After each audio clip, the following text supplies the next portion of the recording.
hello. Thank you for being our guest of honor. Come on in. Oh, this is great.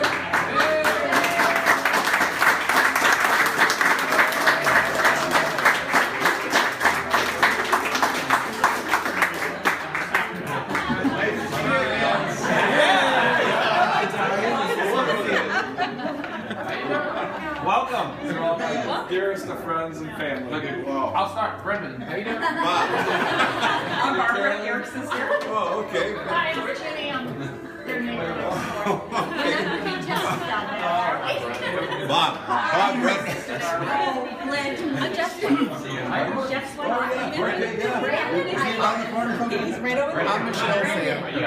I'm Michelle's aunt. I let her marry her. Even knowing everything I know about her.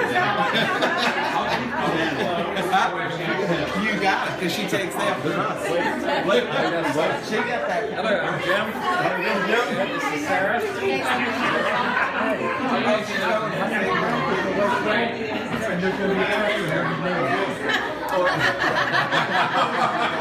made a great impression. Yes, you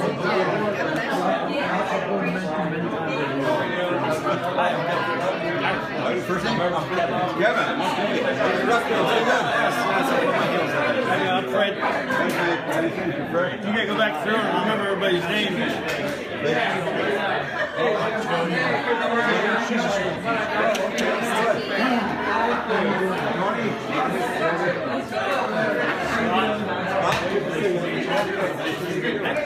I remember your twin brother, Larry.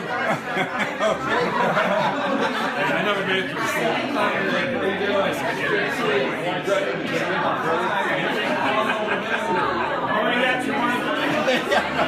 Hey, how are you? Okay, this is my wife, Sandy.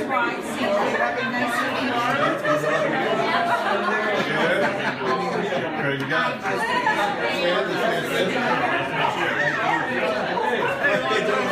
I'm a former student.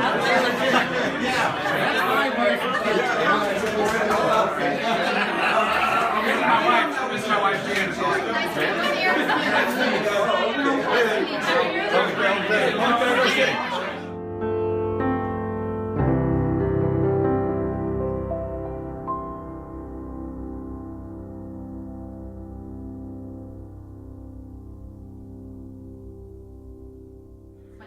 If you all want to come in and sit down, I appreciate it up to the front as much as you can. I want to say thank you very much to each and every one of you for coming out today.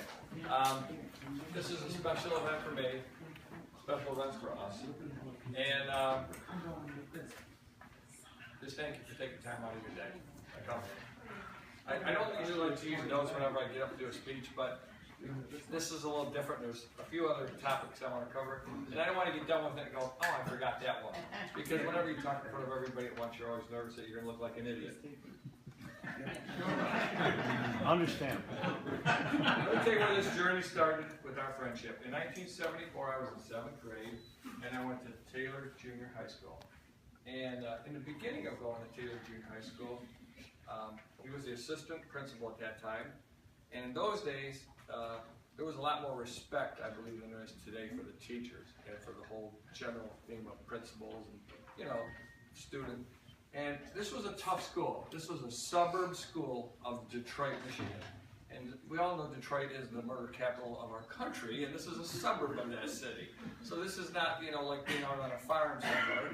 This is a place that needed a person to run it that was going to run it and steer it and direct it and really take care of it. So in the beginning, in 7th grade, when meeting him and passing him in the hallways, I just knew I was going to respect this man. I wasn't getting in his way. And then in 8th grade, I was in 2nd period study hall with about 300 kids, and he came into the study hall, and he had a certain kind of presence when he came in. You knew it was him, and he came in and he said something to the teacher, and then he said to the whole auditorium, he says, I need somebody to go work in the school office for this period, where you still have time to do your studies, and the rest of your time you'll work in the office. And probably 15 kids raised their hand, and he did this, and he said, you. I said, come, and he did it to me, and we went down, and I worked for him in the class, and after working there 8th grade, I went to 9th grade, which is the end of junior high.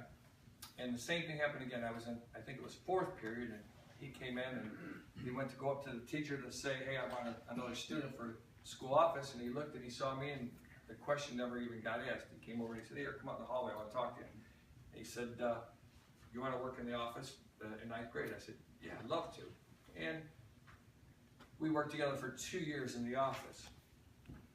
Now, when I went up to Michigan a couple months ago, and I came back, and people said, hey, how was your trip? And I said, well, I saw family, I saw my brother, I saw my cousin. I said, and I saw my assistant principal from 40 years ago that I'd only seen a couple of times in that 40-year period. And they said, oh, how'd that happen? And I said, well, I looked him up on the web. I called him up. He answered the phone, and I said, I want to take you and your wife out to breakfast or lunch. And he said, don't worry about that, just come on over. Let's visit. So I went to a local bakery on the way there, and I picked up a bunch of baked goods, and I brought him over his house, and I set him on the kitchen table, and I thought it would be a 15 or 20-minute meeting, and it was an hour and a half or 2 hours. The meeting went so well that when I left, I realized we didn't eat any of those baked goods. And the funny thing is, he realized it too. So he called my office number, which I left him, and told Michelle, my wife, that, oh, I'm sorry, we got so involved that we never even dived into the bakery, but thank you. And something kind of happened there. When I pulled out of the driveway, I realized right then that there was an opportunity there that was being missed. And what that opportunity for me was, I wanted to make sure that I took every advantage I could to publicly, in front of people that were important to me in all parts of my life, acknowledge you for what you did in society to so many other kids. Not just to me, but what you did for all the kids.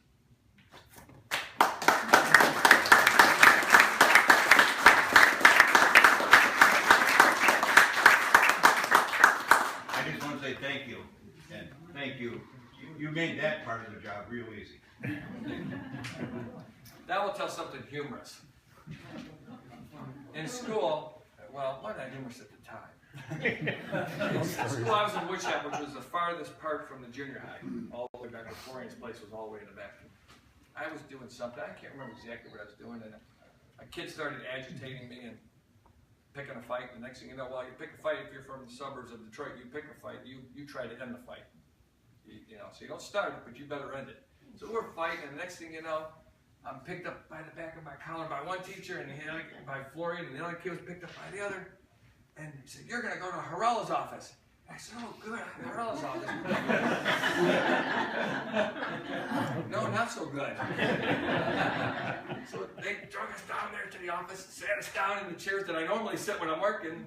He's normally dealing with something every hour, and he'd come back, and he comes in to Audrey, and he looks, and he reads it. He sees me. So he says to the other kid, Sean, get out in the hallway. And all of a sudden I hear a little bit of talking in here. Whack! And then I see as the kid walks by the door. I said, oh man, this is going to be fun. So I was like sweating. So he said, get out here. Get out in the hallway. So what happened? And I told him, I said, you know, the kid was picking a fight with me and picked the fight. I'm in, game on. He said, you know better than that. And he turned to me and walked away. And I said, ah, I disappointed him. Get back here, the paddle hurts less. That's how I truthfully felt. And that's what's a little bit wrong with our school system today without the paddling in it. Is there's a deep respect you have for somebody that, he loved those kids so much, he was willing to really, you know, show it by trying to straighten out. Jeff worded it real well. He said, Haarala, when you went to his office, you knew you were going to pay for it. Did Jeff get hit? Yes, One time. He needs to do that again. Also for fighting. You know, I was looking up online the other day on alumni from Taylor Center and then Taylor Jr. And it said, anybody go to Taylor Jr.? And the reply back, yeah, do you remember all the fights in the hallway? I remember one time this is not a screw up. I remember one time I was walking down the hallway, and by this point we knew each other pretty good. he's walking in front of me and I'm walking behind him, and all of a sudden, about, just out of the like 11 o'clock hour, a big fight was broke off, and some of them kids were like 6 foot, and they're in it. And here he is walking down the hallway in a suit, and the next thing I know, he dives in to break it up, and fists are going over the top of his head and under his chin, and that's the, and I think that's what stuck out with me, is I had really, really good parents, but then you get it confirmed somewhere else. And when I went to the school, and I saw what he was doing and what his objective was he really knew how to make a good, clear decision spontaneously. He could look at something, decide on it, follow it through, and knew he made the right decision. And even if it wasn't the perfect decision, he knew how to make a decision clearly. He never, he didn't vary. He knew right away, this is what I want to do, and I'm going to do it, and I'm going to follow it through.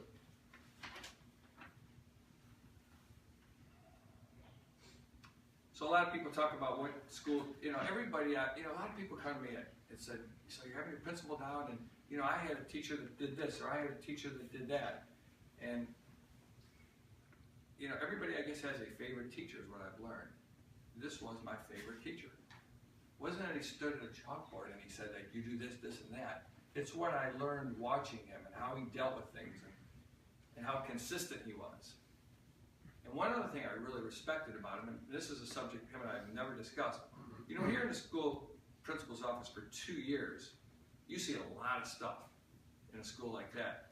And there was a couple of times when I'd be down there, teacher would be bringing a kid down for something that was going on, and there was a couple of times that after the kid left and they had a little talk, I heard in the background the teacher got just as much of a talk from him about how a better way it could be handled and how it should be done. And he had the respect of the students, and he had the respect of the teachers. I remember even being in Mrs. Benjamin's class in 8th grade, and I said to her, do you know Mr. Haarala? She says, yeah, I really like Bob. He had a really likable, even though he was the fist of the school, the arm, the direction of how it went, he was very much admired and liked by everyone. Wow.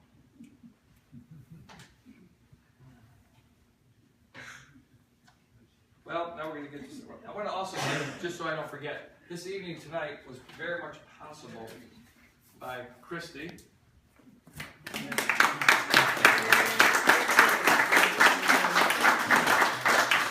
And Brendan, back there.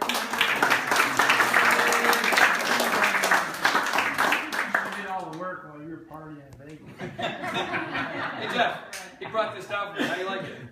Nice. Isn't that cool? This is our school back then. That's a classic. Well, I have a little something for you. It's a picture of me.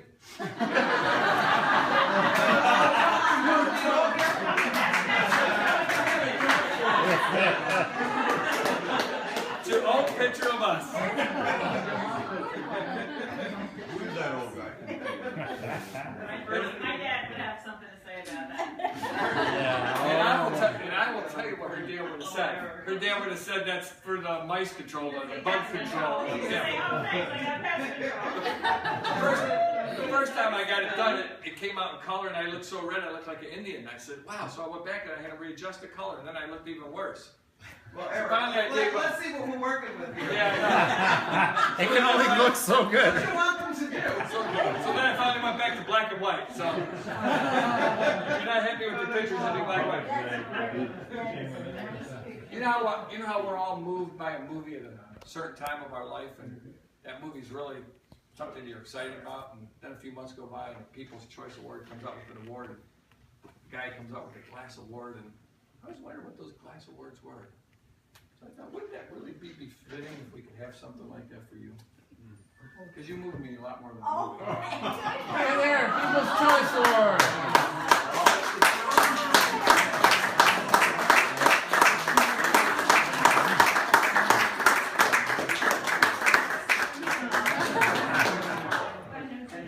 Wow. I worked 2 weeks on my script of what I wrote to you. Let me get my glasses so I can read it to you. Wow, look at that. Eric, you should sign on to make speeches for other people. You're I hear some stories about Eric. Look at Bob tell some stories about Eric. I was a good boy. I was a good boy in school. You work in that office, they can steal the book of passes. You get out of There was a Okay. reason he was in that office. I want to know. Yeah. He earned his pay. All right, this is presented to Robert Haarala and Assistant Principal, Taylor Junior High School. For you, profound influence on the life of a young man as mentor and trusted advocate from 1974 to 1976. I offer this sentiment to you on behalf of all of the young people you helped to nurture into the adulthood over the course of your career.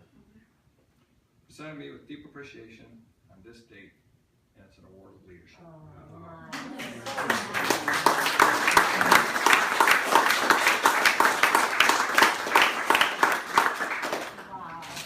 I want to say sincerely from the bottom of my heart, thank you all for coming today. Yes, Thank thank you. you. Thank you. Thank you very much. Thank you. Thank you. Thank you. Honestly, his retirement party wasn't.